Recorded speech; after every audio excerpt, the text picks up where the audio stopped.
तो आज का जो हमारा टॉपिक है ये है मीन वैल्यू थ्योरम्स। ठीक, मीन वैल्यू थ्योरम में हमें दो चीज़ें पढ़नी है। एक आपका रोलीज theorem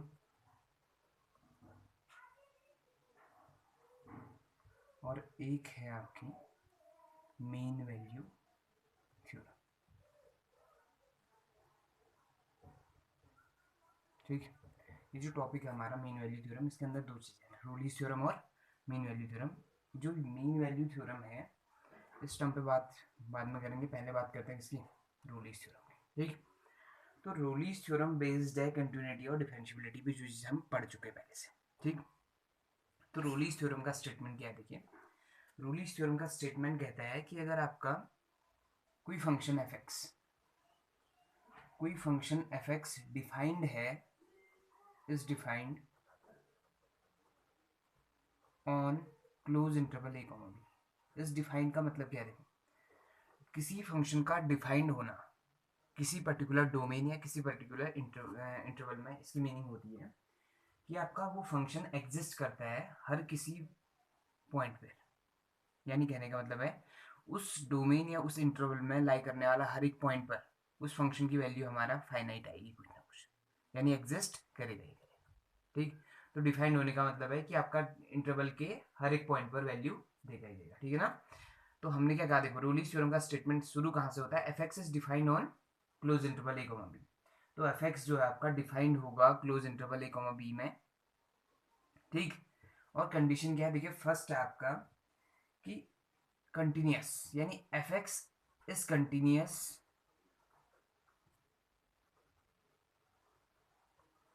on close interval a comma b. Second, f x is differentiable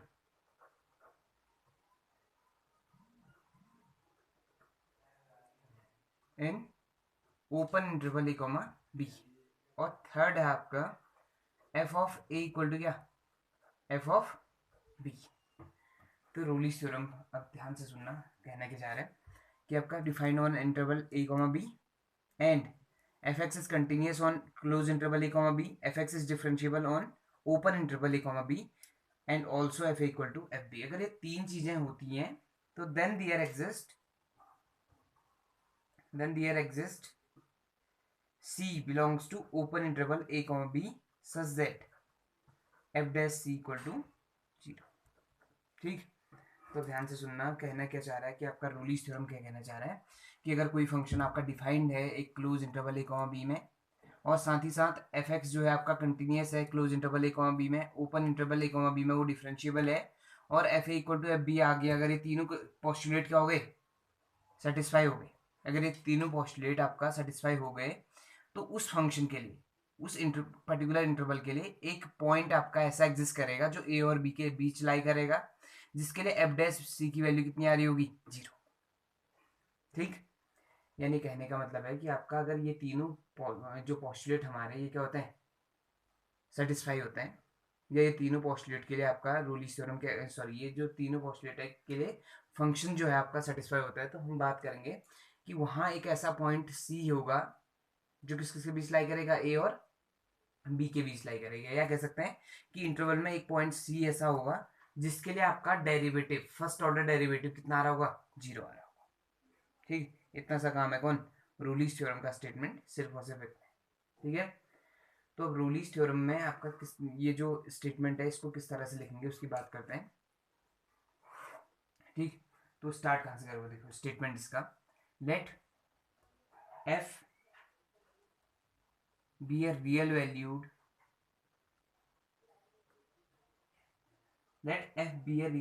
function defined on the closed interval a comma b such that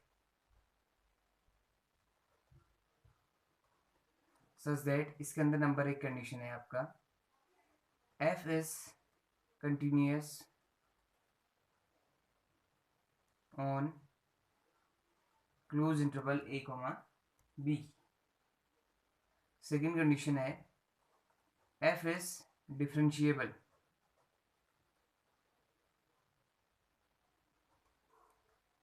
F is differentiable on the open interval a comma b, और third condition है आपका f of a equal to क्या, f of b. ठीक, तो कहने का मतलब समझ रहे होंगे कि आपका f एक रियल वैल्यूड फंक्शन है। रियल वैल्यूड फंक्शन, सॉरी, जो रियल वैल्यूड फंक्शन है इस पे बात करेंगे कि ये फंक्शन होता क्या है, इस पे कुछ देर बाद बात करते हैं। उससे पहले इस स्टेटमेंट को पूरा करते हैं। देखो, then there exist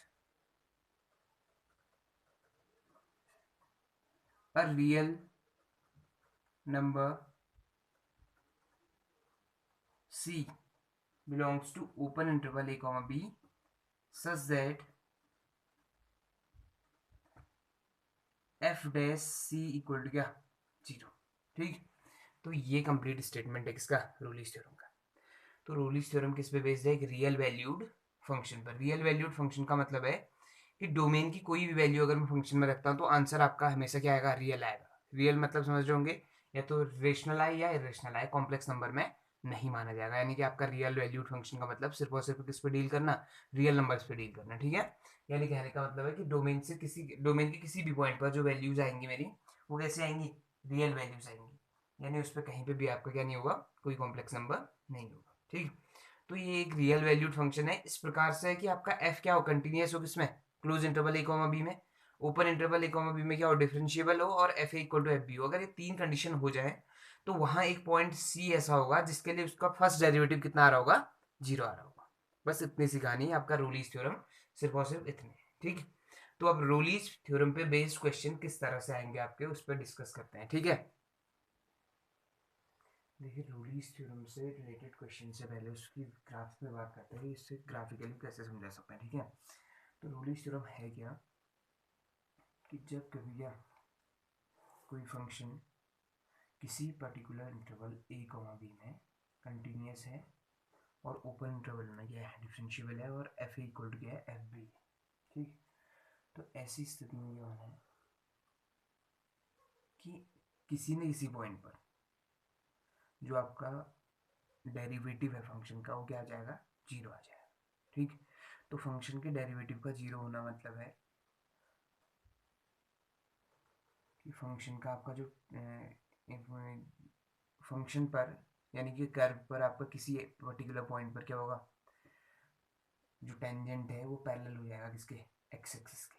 tangent parallel है एक्स एक्सिस का मतलब है कि एक्स एक्सिस से एंगल कितना हो जाएगा, 0, और एक्स एक्सिस से एंगल 0 होते ही टेन 0 कितना हो जाएगा, 0।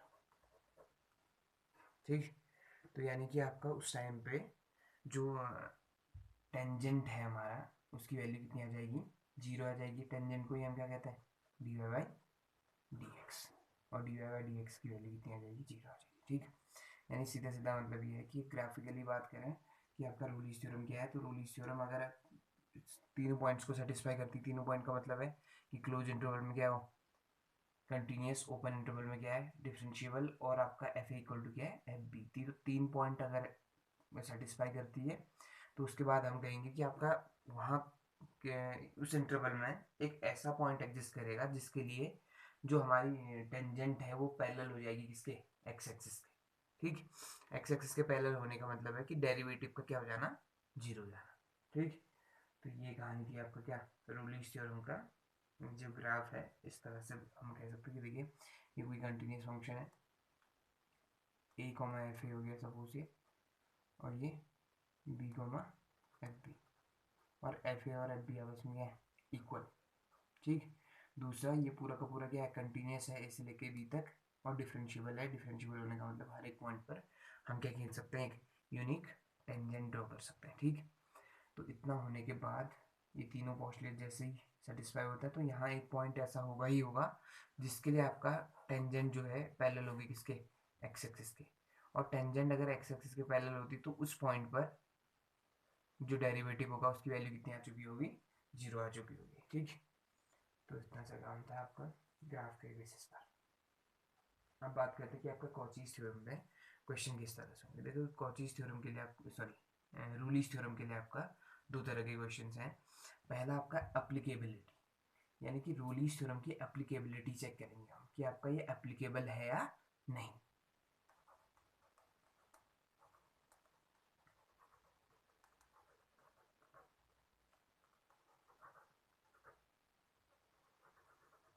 Applicability of Rolle's theorem. तो इस तरह के क्वेश्चन आएंगे पहले। तो एप्लीकेबिलिटी का मतलब क्या है कि आपका एप्लीकेबल कब होगा ये, जब तीन पॉस्टुलेट क्या होंगे, सेटिस्फाई। अगर इन तीनों में से एक भी पॉस्टुलेट आपका अनसेटिस्फाइड रह जाता है तो इसका मतलब है कि ये जो रोलीज थ्योरम है उस पर्टिकुलर फंक्शन के लिए क्या है, अनएप्लीकेबल है। ठीक, तो सीधा सा मतलब ये देखो, फर्स्ट में चेक करेंगे कोई फंक्शन अगर दिया हुआ है एफ एक्स, तो हम चेक करेंगे कि फंक्शन आपका close interval a comma b में क्या है, कंटिन्यूस है या नहीं। अगर कंटिन्यूस होता है तो आगे चलेंगे, open interval a comma b में चेक करेंगे डिफरेंशियबिलिटी, और डिफरेंशियबल भी होता है तो लास्ट पॉइंट चेक करेंगे एफ इक्वल टू क्या, एफ बी। ठीक, और इनमें से अगर एक भी पॉइंट आपका कहीं पे भी, जैसे कंटिन्यूटी चेक करें, कंटिन्यूटी आपका सेटिस्फाई नहीं हो रही, यानी कंटिन्यूस फंक्शन नहीं आ रहा है वो, तो हम वहीं पे स्टॉप कर सकते हैं, और अदरवाइज आप चाहे तो तीनों पॉइंट के लिए चेक कर सकते हैं। ठीक है, लेकिन ऐसा भी है कि अगर फर्स्ट में कंटिन्यूटी नहीं आ रही है तो तुम क्या होगा कि आपका since the first postulate of Rolle's theorem not satisfied, therefore the function is not applicable for the Rolle's theorem. ठीक, यह क्या करेंगे, कंटिन्यूटी चेक करने के बाद डिफरेंशियबिलिटी चेक करेंगे, फिर f equal to f b check करेंगे। तीनों पॉइंट चेक करने के बाद भी आप डिसीजन ले सकते हैं। अदरवाइज जहाँ पे आपको लगे, यानी कि कंटिन्यूटी अगर सपोज करो कंटिन्यूटी आपका क्या है, सेटिस्फाइड हो रही है, डिफरेंशियबिलिटी भी सेटिस्फाइड हो रही है, थर्ड पॉइंट आपका सेटिस्फाई नहीं हो रहा है, तो इस केस में तो तीनों पॉइंट चेक करने। ठीक, अब ऐसा केस है कंटिन्यूटी आ रहा है, डिफरेंशियबिलिटी नहीं आई, तो इसमें हम क्या यहीं पे स्टॉप कर सकते हैं कि आपका फंक्शन डिफरेंशियबल नहीं है, इसलिए आपका क्या रोलीज थ्योरम इस फंक्शन के लिए एप्लीकेबल नहीं होगा। ठीक, तो पहला केस तो ये है कि एप्लीकेबिलिटी चेक करने को कहेगा। ठीक है, दूसरा है वेरिफिकेशन। दूसरे क्वेश्चन किस तरह के आएंगे, वेरिफिकेशन के। ठीक, वेरिफिकेशन का मतलब है कि ये आपका ये फंक्शन क्या होंगे, सेटिस्फाई कर रहे होंगे किसको, रोलीज थ्योरम के सारे सारे पोस्टुलेट्स को। ठीक, और रोलीज थ्योरम के सारे पोस्टुलेट को जैसे कोई सेटिस्फाई करेगा तो वहाँ हमें क्या शो करना है कि वहाँ क्या है, there exist c belongs to a comma b such that f of c f dash c equal to क्या, जीरो। तो हमें ये प्रूव करना है कि वहाँ आपका एक ऐसा पॉइंट सी है जिसका डेरिवेटिव कितना आ रहा है, जीरो आ रहा है। तो वेरिफिकेशन में ये है, यानी कि वो तीन पॉइंट तो सेटिस्फाई करेगा ही करेगा, उसके साथ हमें क्या दिखाना पड़ेगा कि एक सी पॉइंट ऐसा है जिसके लिए आपका पहला जो डेरिवेटिव है फंक्शन का वो क्या आ रहा है, जीरो आ रहा है। ठीक, तो इस तरह की कहानी है।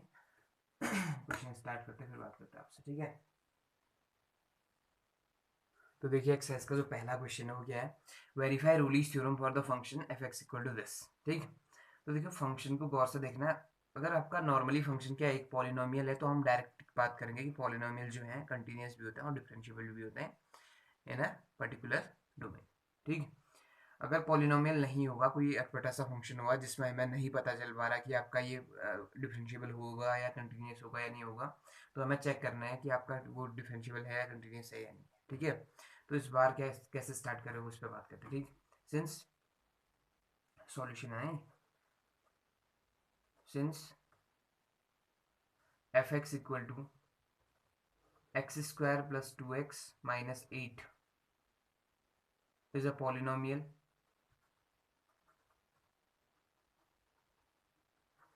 a polynomial therefore it is continuous and differentiable everywhere। ठीक, यानी जो पॉलिनोमियल होता है वो क्या होता है, कंटिन्यूस और डिफरेंशिएबल होते हैं हर जगह पे। ठीक, hence it is continuous, it is continuous in closed interval a comma b and differentiable in open interval a comma b। ठीक, इसका मतलब ये हुआ कि आपका अगर ये हर जगह ही क्या होता है डिफरेंशिएबल और कंटिन्यूस होते तो ऑब्वियस है इस इंटरवल में भी आपका क्या होंगे, ये दोनों आपका क्या होंगे डिफरेंशिएबल और कंटिन्यूस होंगे, जहाँ a कॉमा बी का मतलब इस बार क्या है -4,2 एंड समझ रहे होंगे, ठीक है, वेयर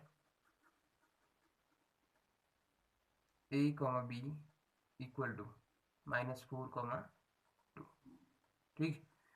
तो ये तो आपका 2 पॉइंट तो सीधे सीधे हो गए कि आपका क्या फंक्शन जो है पॉलिनोमियल है तो डिफरेंशिएबल भी होगा और कंटिन्यूस भी होगा।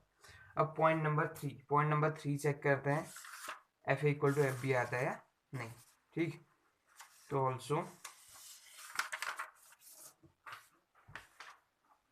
Also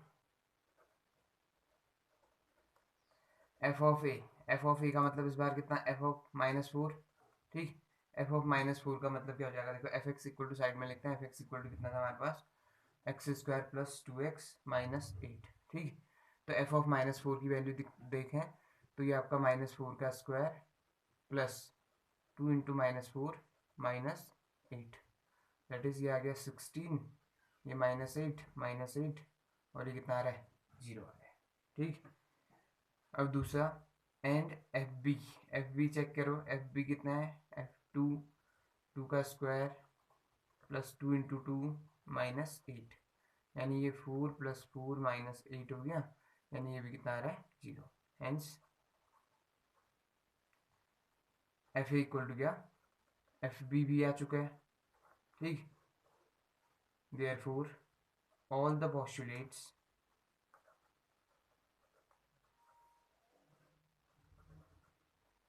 of Rowley's theorem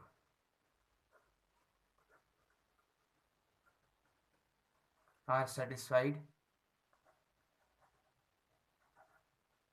by fx equal to x² plus 2x minus 8, ठीक।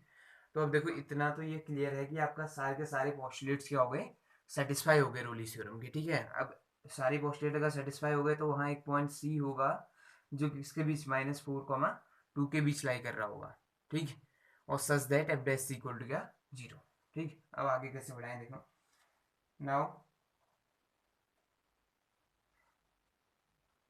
now we have to show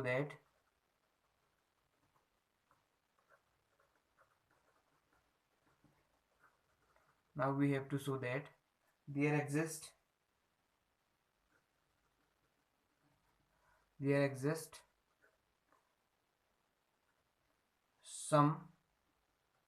सम का मतलब यहाँ पे क्या है, देखो मैंने कहा एटलीस्ट, या इसको क्या भी कह सकता है, सम कह रहे हैं या एटलीस्ट कह सकते हैं। देखो सम का मतलब है कि एक ही पॉइंट जरूरी नहीं है, एक से ज्यादा भी पॉइंट हो सकते हैं जिन पे आपका जो फंक्शन का जो टेंजेंट है या फंक्शन का जो डेरिवेटिव है वो कितना आ रहा हो 0 आ रहा हो, ठीक।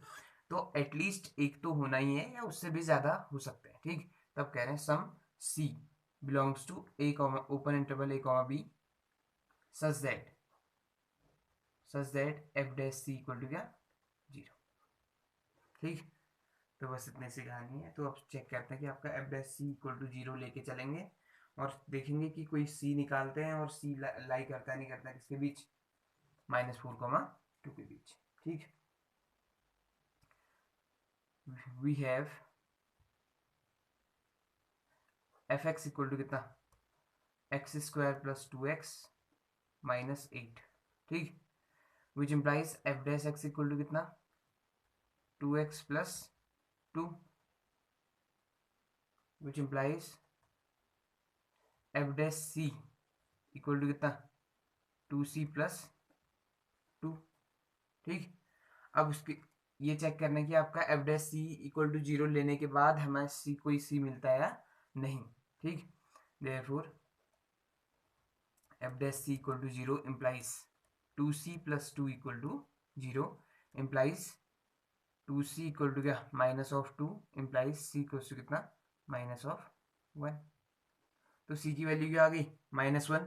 तो -1 आपका जो हमारा इंटरवल है गिवन इंटरवल क्या है इस बार जो a कॉमा बी है, इसका मतलब है -4,2।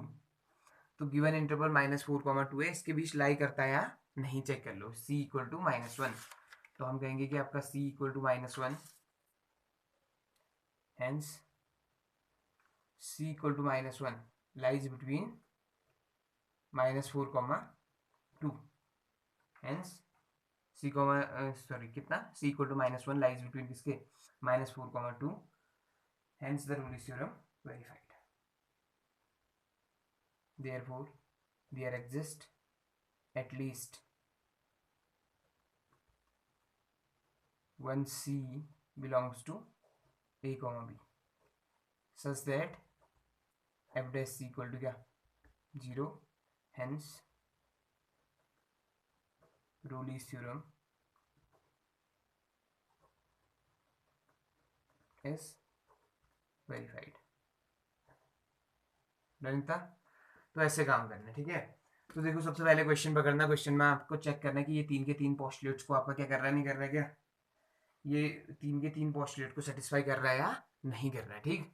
तो अगर ये 3 के 3 पोस्टुलेट्स को सेटिस्फाई करता है तो उसके बाद हमें प्रूव करना है कि वहाँ एक ऐसा पॉइंट सी है जिसके लिए फंक्शन के डेरिवेटिव की वैल्यू कितनी आती है, 0 आती है। तो जैसे ही हम प्रूव कर लेंगे कि फंक्शन के वहाँ का एक पॉइंट हम लेके चलेंगे कि क्या है, फंक्शन के डेरिवेटिव की वैल्यू 0 आ रही है किसी पर्टिकुलर पॉइंट सी पर, तो सी चेक करेंगे, वहां से सी निकालेंगे। तो सी अगर आपका लाई कर रहा है किसके बीच, हमारे गिवन इंटरवल के बीच, तो हम कहेंगे कि फंक्शन जो आपका रोलीज थ्योरम है वो क्या हो रही है, वेरीफाई हो रही है। और हमेशा ही वेरीफाई होगी, कंडीशन है कि वो तीनों पोस्टुलेट जो है आपके क्या होने चाहिए, सेटिस्फाई होने चाहिए, ठीक। तो इस तरह से इसका एक क्वेश्चन आपका वेरिफिकेशन का क्वेश्चन इस तरह से है। अब एप्लीकेबिलिटी पे बात करते हैं, एक क्वेश्चन एप्लीकेबल का, देन इसकी कहानी खत्म करते हैं आज यहाँ पे, ठीक है।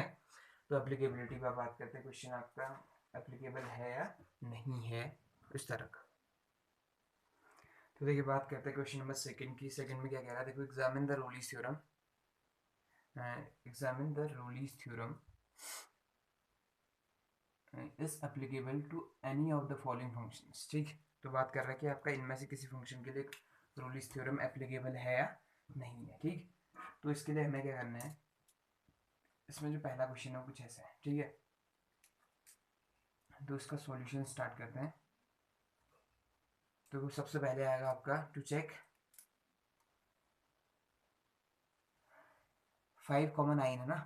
तो जो इस बार ग्रेटेस्ट इंटीग्रल फंक्शन है हमारा, इस फंक्शन में 5 से 9 तक अगर मैं किसी भी वैल्यू को रखता हूँ तो कुछ ना कुछ वैल्यू आएगी फाइनाइट, यानी फंक्शन डिफाइंड है, ठीक। Since f x equal to is defined on the interval, on the close interval 5,9, ठीक। तो at first to check the continuity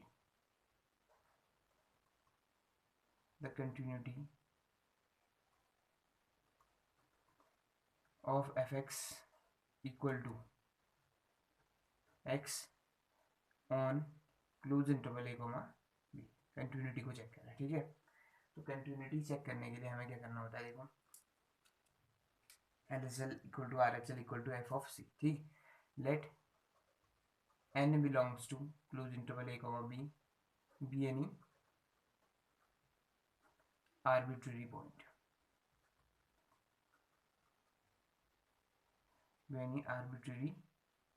point, ठीक। तो n मान लिया इस बार, नॉर्मली हम क्या मानते थे, c मानते थे, लेकिन c यहाँ यूज होना है तो इसलिए पहले से हमने क्या मान लिया, इसको n मान लिया। n आपका कोई भी पॉइंट है, कोई आर्बिट्ररी पॉइंट जो इस डोमेन में है, ठीक। Therefore limit at x equal to n is given by, ठीक। तो इसके लिए लिमिट डिफाइन करने जा रहे हैं, ठीक है। उससे पहले क्या करेंगे, देखो since f of n equal to क्या आ जाएगा, ग्रेटेस्ट इंटीग्रल n, और देखो n आपका एक इंटीजर वैल्यू देता है, बी यानी आर्बिट्ररी इंटीजर कहते हैं उसको, ठीक। तो इंटीजर है तो इसका मतलब n की वैल्यू n ही आएगी, ठीक है। ग्रेटेस्ट इंटीजर फंक्शन समझाया हुआ है पहले कि कैसे काम करता है, तो इस पर सीधे सीधे बात करें इस बार, ठीक। तो ये वैल्यू आई कितनी, n। अब इस वैल्यू के यानी कि जो आपका फंक्शन है इसके लिए हम LHL और क्या ढूंढना है, RHL। LHL equal to limit x tending to n minus, यानी n से n के बाएं से मूव कर रहे हैं, ठीक, n minus f of x equal to क्या हो जाएगा, limit x tending to n minus h, ठीक है। और एफ ऑफ एक्स का मतलब इस बार ग्रेटेस्ट इंटीजर कौन है, बस x, limit h tending to कितना आ जाएगा 0, और यहाँ वैल्यू रखता हूँ देखो n माइनस h, ठीक। तो अब ध्यान से सुनना कि n से जरा सा कम, एग्जाम्पल के लिए देख लो, 10 से जरा सा कम अगर कोई है, 10 से जरा सा कम का मतलब क्या, 9.9 है सपोज, तो अगर ये ग्रेटेस्ट इंटीजर के अंदर लिखा हुआ है तो डायरेक्ट इसकी वैल्यू कितनी हो जाती है 9। 10 से ऊपर है 11 तक तो कितना 10, 9 से ऊपर है 10 तक तो कितना 9, समझ पा रहे हो इस चीज़ को। यानी कि अगर वो आपका 9 से ऊपर है लेकिन 10 के इक्वल नहीं है तो इसकी वैल्यू कितनी आती है 9 आती है। ऐसी इस बार देखिए n से कम है, n से जस्ट छोटा, यानी कि 10 से जस्ट छोटा आपका इंटीजर कौन होता है 10 माइनस 1 यानी 9। ऐसी n से जस्ट छोटा इंटीजर कौन होगा n माइनस 1, तो इसकी वैल्यू कितनी आ गई है, लिमिट s टेंडिंग टू 0, ये आ गया n माइनस 1। अब यहाँ s तो है नहीं तो वैल्यू नहीं रख सकते, तो ये इसकी वैल्यू कितनी आ गई है n माइनस 1 आ गई LHL की, ठीक। अब बात करते हैं इसके RHL की। तो RHL की बात करें तो RHL इक्वल टू कितना आ जाएगा, limit x tending to h plus और f of x, sorry h plus नहीं n प्लस, हाँ n प्लस, फिर क्या आ जाएगा limit x tending to n plus h, और यहाँ f ऑफ x की जगह आ जाना फंक्शन कौन है हमारा, ग्रेटेस्ट इंटीग्रल वैल्यू x, ठीक। तो लिमिट अब सारी की सारी चीज़ किस पे डिपेंडेंट है h पर, तो यहाँ वैल्यू रखते हैं तो ये n प्लस h आ गया। देखो n से बड़ा है लेकिन n से इतना बड़ा नहीं कि n प्लस 1 से बाहर चला जाए, n से बड़ा है लेकिन आपका n प्लस 1 से छोटा ही है ये भी, ठीक। तो इसकी वैल्यू कितनी आ जाएगी n, तो इसकी वैल्यू आती कितना n, और लिमिट s टेंडिंग टू कितना है 0। लिमिट अब काम करेगी नहीं क्योंकि यहाँ आपका कौन है नहीं h है नहीं, तो आंसर कितना आ गया इसका n आ गया। यानी कि कोई एक इंटीजर ऐसा है जिसके लिए फंक्शन जो है आपका क्या नहीं दे रहा है, कंटिन्यूस नहीं दे रहा है, ठीक। Hence at x equal to n belongs to a, b, LHL f of n equal to RHL, LHL not equal to f of n equal to RHL, ये दोनों इक्वल आ रहा था ना n, ये और इसकी वैल्यू कितनी आई थी, फंक्शन पे वैल्यू क्या आई थी दोनों की n आई थी, लेकिन तीसरा इक्वल नहीं आ रहा है, and therefore fx is not continuous, therefore fx is not continuous in close interval a, b, ठीक। तो यहीं पे हम स्टॉप कर देंगे। अब कहेंगे कि आपका since the first postulate of Rolle's theorem is not applicable, या sorry is not satisfied, therefore the Rolle's theorem is not applicable for the given function, ठीक।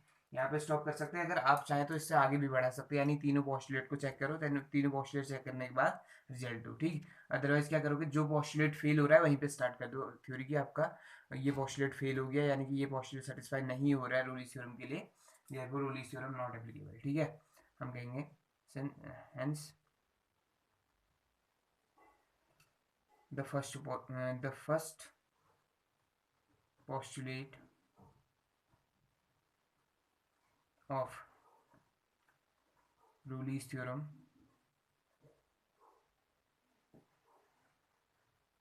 is not satisfied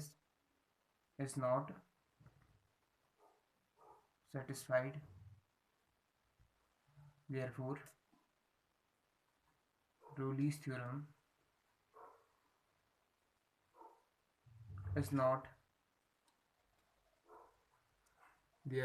theorem is not applicable for given fx, therefore Rayleigh's theorem is not applicable for given fx, ठीक हो गया। तो ऐसे काम करना है रूलीज theorem पर। तो आज आपका काम क्या है कि जितने भी रूलीज थ्योरम के क्वेश्चन मिलते हैं आपको एनसीईआरटी में या एनसीईआरटी से परे कोई दूसरी बुक से, तो रूलीज थ्योरम के सारे क्वेश्चन कंप्लीट करने हैं। ठीक है, तो पहले तो आपको एनसीईआरटी के एग्जांपल्स और एनसीईआरटी की एक्सरसाइज के जितने भी रूलीज थ्योरम से रिलेटेड क्वेश्चंस हैं, ठीक, उनको कंप्लीट करना है। फिर बात करेंगे कल आपसे मीन वैल्यू थ्योरम की। ठीक, ये जो दोनों थ्योरम्स हैं ये बड़ी इंपॉर्टेंट है। ठीक, कभी कभी क्या होता है इनसे 6 मार्क्स के क्वेश्चंस भी बनते हैं। ठीक है, तो थोड़ा सावधानी से थ्योरम्स को करना है, स्टेटमेंट भी आता है इसका। ठीक है, तो पूरा का पूरा ध्यान देना है कि आपका रूलीज थ्योरम और मीन वैल्यू थ्योरम क्या क्या है। ठीक, तो रूलीज थ्योरम हमने पढ़ी, इससे रिलेटेड जो क्वेश्चन होंगे आज आपने कंप्लीट करने हैं। कल बात करेंगे सीधे इसकी मीन वैल्यू थ्योरम। तो मिलता है आपसे।